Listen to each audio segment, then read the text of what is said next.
감동하는 사람들이 누구냐 하면 예술가들이라 그렇게 이야기를 했습니다. 우리가 흔히 스쳐 지나가는 작은 것 하나에도 이 예술가들은 전율하는 감동을 받습니다. 그래서 그 감동을 가지고 시를 짓기도 하고 글을 쓰기도 하고 음악을 하기도 하고 또 그림을 그리기도 하는데, 이 지라리에 의하면 예술가들의 이 예술 작품이야말로 바로 두 번째 미메시스, 즉 하나님의 마음에 대한 두 번째 흉내내기다, 그렇게 이야기를 했습니다. 이분이 이야기하는 것이 뭐냐 하면, 이 대자연과 이 예술 작품이나 인간 속에는 하나님의 마음이 들어있다는, 하나님의 마음, 하나님의 애정, 하나님의 사랑이 다 들어있다라는 것. 요 작은 꽃 하나하나에도 하나님의 마음이 들어있다는 것입니다. 하나님의 애정, 하나님의 사랑이 들어있다는 것. 그리고 무엇보다도 하나님의 형상으로 창조된 우리 인간에게는 더 말할 필요 없이 하나님의 열정, 하나님의 사랑, 하나님의 애정이 우리 속에 다 들어있다라고 그렇게 말씀을 하고 있습니다. 그래서 하나님이 이 세상을 만드시고 얼마나 좋으셨든지, 얼마나 사랑하셨든지 창세기 1장 31절에 보면 그 모든 것을 보시니 그냥 좋았다가 아니 심히 좋았더라, 그렇게 말씀하십니다. 너무너무 좋으신 거죠. 그런데 문제는 이 하나님의 형상대로 창조된 이 아름다운 존재인 사람들이 가끔은 자기들 좋은 대로 행동할 때가 있어요. 이사야서에 나온 것처럼 양같이 제각기 목자를 떠나기를 좋아한다는, 그래서 막 제멋대로 살아갑니다. 하나님을 떠나 그릇될 때가 많습니다. 성경은 그것을 죄를 짓는다라고 그렇게 표현합니다. 바로 그 죄 때문에 하나님의 마음과 하나님의 사랑과 하나님의 애정이 담겨 있는 이 세상에 부조화가 들어오고 아픔이 들어오고 자연재해가 생기고 수많은 전쟁과 억압과 고통이 들어오게 된다는, 우리 인생 속에도 엄청난 그런 곤고함이 찾아오게 되었다는 것입니다. 이것이 하나님의 마음을 아프게 하는 거예요. 하나님이 애초에 계획하신 그 아름다운 세상, 그 아름다운 인생이 죄 때문에 다 무너져 버리고 말았다는 거예요. 그래서 하나님은 이 문제를 해결하시기를 원하셨는데 사람의 힘으로는 그 문제를 해결할 수가 없다라는 것입니다. 하나님이 해결해 주지 아니하시면 이 죄 문제를 해결할 수가 없다라는 것. 그래서 예수님이 이 땅에 오시게 된 것입니다. 예수님은 하나님께서 인간과 이 세상을 파괴하는 그 죄를 해결하기 위해서 이 세상에 보내신, 세상 죄를 지고 가는 어린 양이시라는 것입니다. 그러니까 예수님은 그것 때문에 오셨기 때문에 항상 어디에 관심을 갖고 계셨느냐 하면 인간의 죄 문제에 관심을 갖고 계셨다라는 것입니다. 누가복음 23장에 보면 십자가를 쥐고 예수님이 골고다 언덕으로 올라가실 때 슬피 울며 따르는 큰 무리의 여자들이 있었다라고 그렇게 말씀을 합니다. 그때 예수님께서 그 여자들을 돌이켜 보시면서 하신 말씀이 누가복음 23장 28절로 31절 말씀에 나오고 있습니다. 예수께서 돌이켜 그들을 향하여 이르시되 예루살렘의 딸들아 나를 위하여 울지 말고 너희와 너희 자녀를 위하여 울라. 보라 날이 이르면 사람이 말하기를 잉태하지 못하는 이와 해산하지 못한 배와 먹이지 못한 젖이 복이 있다 하리라. 그때에 사람이 산들을 대하여 우리 위에 무너지라 하며 작은 산들을 대하여 우리를 덮으라 하리라. 푸른 나무에도 이같이 하거든 마른 나무에는 어떻게 되리요 하시리라. 그렇게 말씀드렸습니다.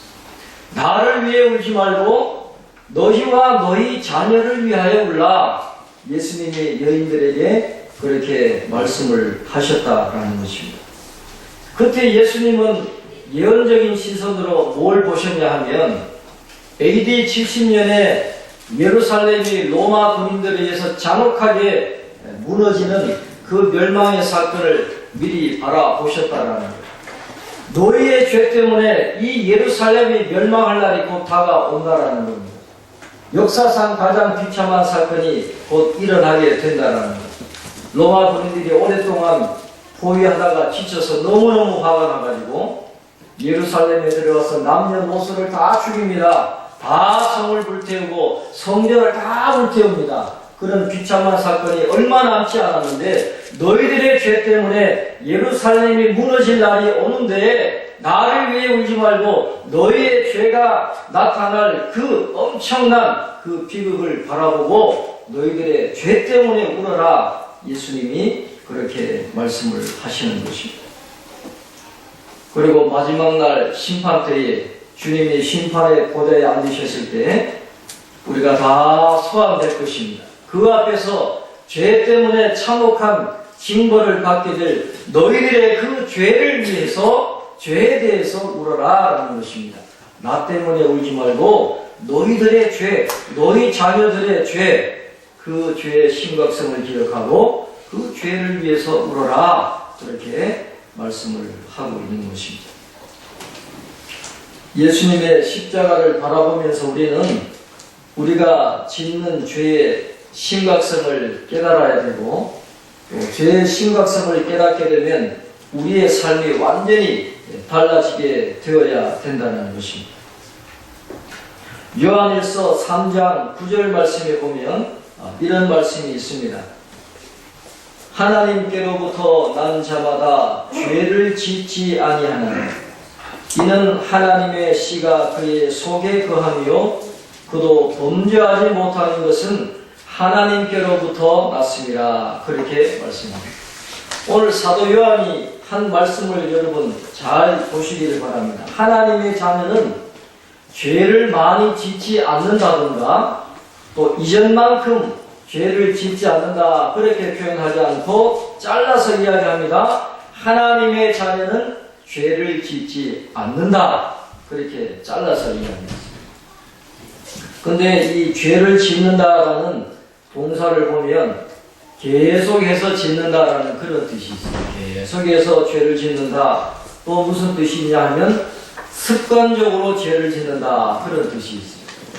그래서 이 구절을 다시 번역을 하면 하나님께로부터 난 자마다 결코 다시는 습관적으로 죄를 짓지 않는다 그렇게 이야기를 했습니다.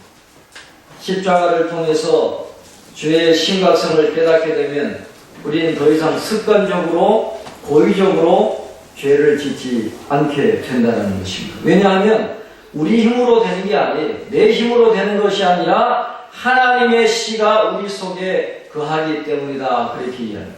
예수님이 원래 우리 안에 계시고 예수님이 심어놓은 모든 것이 우리 속에 있어서 날마다 그 십자가를 통해서 우리에게 주신 그 은혜가 우리 안에 역사하기 때문에 우리가 습관적으로 이제는 죄를 짓지 않는 그런 삶을 살아갈 수 있게 된다라고 이렇게 말씀을 하고 있는 것입니다. 또 빌립보서 3장 18절로 19절 말씀은 십자가의 은혜를 깨달은 사람들이 어떻게 살아가야 하느냐 하는 것을 말씀을 하고 있습니다. 빌립보서 3장 18절로 19절 말씀에 보면 내가 여러 번 너희에게 말하였거니와 이제도 눈물을 흘리며 말하노니 여러 사람들이 그리스도의 십자가의 원수로 행하느니라. 그들의 마침은 열망이요 그들의 신은 배요 그 영광은 그들의 부끄러움에 있고 땅의 일을 생각하는 자라. 그렇게 이야기했어요. 십자가의 그 주의 심각성을 깨달은 사람은 더 이상 십자가의 원수로 살아서는 안 된다라는 것을 말씀을 하고 있습니다. 찰스 스펄전 목사님이 이 말씀을 읽고 감동을 받아서 설교한 내용 중에 뭔 내용이냐 하면 이런 내용이 있습니다. 만일 내 사랑하는 동생이 누군가에게 살해당했는데 내가 동생의 붉은 피로 얼룩진 그 칼을 귀하게 여긴다면 당신은 나를 어떻게 생각하겠습니까? 죄는 그리스도를 살해했습니다. 그런데 어떻게 그 죄와 친구가 될 수 있습니까? 죄가 성육신하신 하나님의 심장을 꿰뚫었습니다. 그런데 어떻게 그 죄를 사랑할 수가 있겠습니까? 그리스도의 고난만큼이나 깊은 지옥에 이 죄의 단검을 던져버려야 할 것입니다. 거기서 죄가 결코 다시는 빛을 보지 못할 것입니다. 죄에서 떠나십시오. 예수께서 통치하시는 마음에서 죄를 떨쳐버리십시오. 그렇게 이야기를 하고 있습니다. 십자가는 우리로 하여금 죄의 심각성을 깨닫게 하고 죄를 떠나게 하고 성도다운 삶을 살아가라, 그렇게 우리에게 말씀을 해주고 있습니다. 또 한 가지 십자가를 통해서 우리가 생각해 볼 것이 뭐냐 하면, 십자가를 통해서 하나님은 우리에게 상상할 수 없는 그런 은혜와 축복을 우리에게 베풀어 주신다는 것입니다. 오늘 로마서 8장 32절 말씀에 보면 이런 말씀이 있습니다. 로마서 8장 32절 우리 다 같이 한번 읽어보겠습니다. 자기 아들을 아끼지 아니하시고 우리 모든 사람을 위하여 내주신 이가 어찌 그 아들과 함께 모든 것을 우리에게 주시지 아니하겠느냐. 아멘.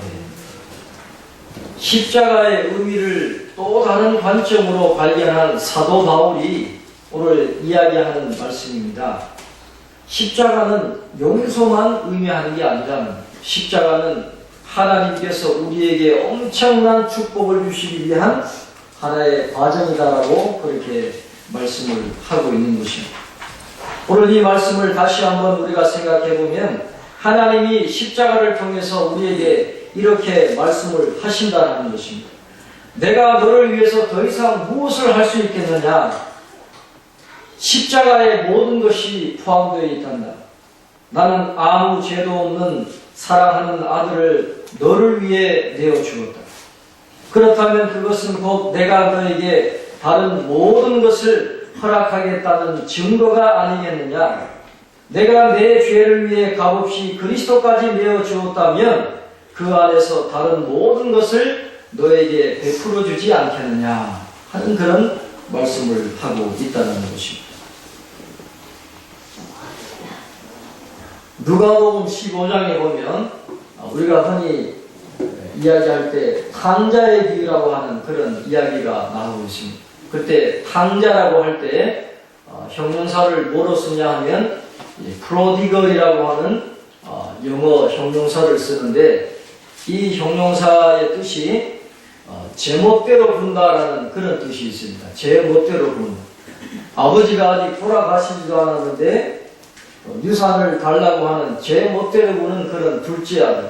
그래서 탕자의 비유다 그렇게 하기도 합니다만은, 그러나 이 프로디걸이라고 하는 형용사에 또 다른 뜻이 있다라는 메리언 웹스터 대학생용 사전에 보면 이 프로디걸이라는 형용사를 무슨 뜻으로 사용하냐 하면 무모할 정도로 씀씀이가 베푸다라는 그런 뜻이 있어요. 영어 사전을 보면 낭비하는 그런 뜻으로 되어 있지만 여기 보면 무모할 정도로 씀씀이가 베푸다라는 그런 뜻이 있어요. 그래서 이 티모시 켈러라는 목사님은 탕부 하나님이라는 그런 책을 썼습니다. 또 프로디걸 갓이라는 그런 책을 쓰면서 누가복음 15장에 또 하나의 이 씀씀이가 해픈 사람이 있다라는 거예요. 그것이 누구냐 하면 바로 아버지라는 것입니다. 그래서 탕부 하나님이다. 무모할 정도로 아낌없이 내어주는 씀씀이가 해픈 하나님 아버지가 계신다라는 것입니다. 둘째 아들이 재산을 탕진할 줄 알면서도 아낌없이 모든 유산을 다 남겨줍니다. 다 넘겨줍니다. 낭비할 걸 다 압니다. 뻔히 알지만 다 아들에게 내어주는 거예요. 다 탕진한 아들이 돌아와도 한마디도 그를 책망하지 않습니다. 다시 돌려달라고 하지 않습니다. 그가 가진 모든 것으로 다시 누리게 하는 무모할 정도로 사랑을 베풀어 주시는 그런 아버지 하나님의 사랑이 그 비유 속에 나타나고 있다. 그래서 탕부 하나님이다, 그렇게 이야기를 하고 있습니다. 그 탕부 하나님의 사랑이 가장 잘 나타나는 곳이 어디냐? 바로 예수님의 십자가라는 것입니다. 아들을 아끼지 아니하시고 우리에게 내어주신 그 무모할 정도의 그 사랑으로 우리에게 필요한 모든 것을 아낌없이 베풀어 주시는 그 하나님의 축복이 십자가를 통해서 우리에게 나타나게 되어졌다는 것입니다. 에베소서 1장 3절에 보면 하나님께서 우리에게 주시는 모든 축복은 예수 그리스도의 십자가를 통해서 우리에게 주어진다라고 말씀을 하고 있습니다. 에베소서 1장 3절 말씀에 보면 찬송하리로다 하나님 곧 우리 주 예수 그리스도의 아버지께서 그리스도 안에서 하늘에 속한 모든 신령한 복을 우리에게 주시되, 그렇게 말씀하고 있습니다. 모든 신령한 복을 우리에게 주셨다는 것입니다. 여기서 신령한 복이라고 해서 마치 영적인 복만 주신다, 그렇게 오해하면 안 되라는, 이 땅에 있는 우리에게 필요한 모든 영육간의 모든 축복을 하나님께서 십자가를 통해서 우리에게 내려주셨다, 그렇게 말씀을 하고 있는 것입니다. 하나님의 계획과 목적은 단지 용서에만 있는 것이 아닙니다. 거룩하고 우러운 모든 축복을 무한히 베풀어 주시려고 하는 그런 계획이 십자가 속에서 나타나고 있다라고 하는 것입니다. 하나님의 창고에는 상상할 수 없는 그런 놀라운 축복이 들어있습니다. 우리가 생각할 수도 없고 우리가 예상할 수도 없는 그런 놀라운 축복이 하나님의 창고에 들어있다는 것을 성경은 우리에게 가르쳐 주고 있습니다. 고린도전서 2장 9절 말씀에 보면 기록된 바 하나님이 자기를 사랑하는 자들을 위하여 예비하신 모든 것은 눈으로 보지 못하고 귀로 듣지 못하고 사람의 마음으로 생각하지도 못하였다 함과 같으니라, 그렇게 말씀합니다. 하나님은 창고에 엄청난 축복을 예비해 놓고 계신다는, 우리가 눈으로 보지도 못하고 귀로 듣지도 못했고 마음으로 생각하지도 못했던 엄청난 축복을 하늘의 창고에 쌓아두고 계신다라는 것입니다. 그것을 우리가 어떻게 알고 어떻게 구할 수 있느냐 하면 성령이 우리로 하여금 그것을 깨닫게 하시고 구하게 하신다는 것입니다. 고린도전서 2장 12절 말씀에 보면 이렇게 말씀을 합니다. 우리가 세상의 영을 받지 아니하고 오직 하나님으로부터 온 영을 받았으니 이는 우리로 하여금 하나님께서 우리에게 은혜로 주신 것들을 알게 하려 하심이라, 그렇게 말씀했습니다. 성령이 우리로 하여금 깨닫게 하신다는 것입니다.